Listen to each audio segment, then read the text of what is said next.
Hello, আমাদের প্রথম জামাই ষষ্ঠীর ব্লগ নিয়ে তোমাদের কাছে হাজির। মা এটা হচ্ছে সকালের আয়োজন, অনেক কিছু আয়োজন করেছিল মা। 6 রকম মিষ্টি, 6 রকম ফল, লুচি, ছোলার ডাল, সিমুই, সব কিছুই ছিল। আচ্ছা, দুজনের মধ্যে এখন হবে, ওর পেছনে লাগবে, ওর পেছনে লাগে, বেসিক্যালি অভিরূপী আমার মায়ের পেছনে লাগে। তো মা এখন আশীর্বাদ করে নিচ্ছে। এরপরে সামান্য ওই ফলের কিছু রিচুয়ালস আছে, সেগুলো করে নেবে।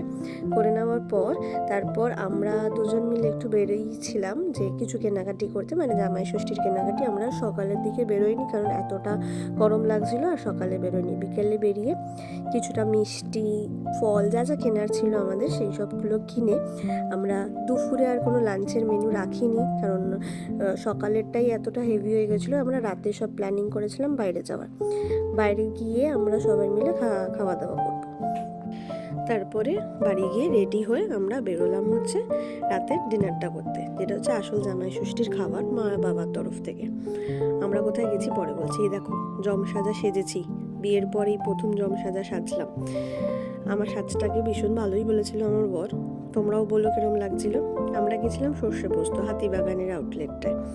গিয়েই যে এবার দেখে বলো, তখন তো অন্ধকার ছিল, দেখে বুঝতে পারছিলে না হয়তো।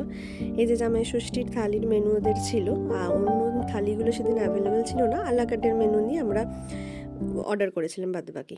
এই যে ওর জামাই ষষ্ঠীর থালি। আর আচ্ছা, আমি না দেখতে পাচ্ছি যে তোমরা কেউ লাইক, শেয়ার, কমেন্ট কিছু করছো না বা সাবস্ক্রাইব করছো না। একটু করে দিও, একটু হেল্প হয়ে যায়, তাহলে আমিও একটু গ্রো করতে পারি। এই যে খেয়ে দিয়ে তারপরে বাড়ি চলে আসছি। টাটা।